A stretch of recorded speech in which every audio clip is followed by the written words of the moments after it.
Your time starts now. Pakistan हमारा प्यारा मुल्क है, पाकिस्तान में 4 मौसम है, नहीं 5 हाँ भाई, है कोई और जो ये चैलेंज पूरा कर सके? पाकिस्तान 75 सेकंड्स में। इसमें कौन सी मुश्किल बात?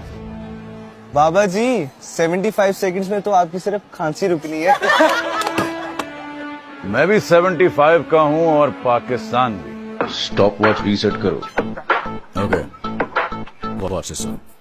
प्यारा पाकिस्तान है, आजादी की नेमत है, नजरिए की दौलत है, ईमान है, इत्तेहाद है, तंजीम है, मुतफिक का आइन है, जमहूरी निजाम है और दुनिया में नाम है। चांद जैसी जमीन है, फूल जैसा चमन है, फलक बोस पहाड़ है, गहरा समंदर है, पल खाते दरिया है, खूबसूरत सहरा है, कीमती मादनियात है, घने जंगलात है, रंगारंग सकाफत है और जौहरी ताकत है, नाकाबिल तस्वीर है, जानिसार सिपाह है, जज्बा शहादत है, मशहूर सखावत है, बदीन तहजीब है, असीम फनकार है, दर्द दिल रखने वाले बड़े रज़ाकार हैं। खेलों में नाम है, इल्म में मकाम है, नोबल इनाम है, सनत का कमाल है, ज़रात बेमिसाल है, मोटरवेज का चाल है, मेट्रो का सफर है, रोशन हर डगर है, बड़े बड़े डैम है, नहरों का निजाम है, मजदूर है, किसान है, जफाकश दहकान है और सबसे बढ़कर ये कि हम जैसे बाशऊर करोड़ों नौजवान हैं। तू ही हमसे पहले, तू ही हमारे बाद है, तू शाद है, आबाद है, पाकिस्तान जिंदाबाद है, पाकिस्तान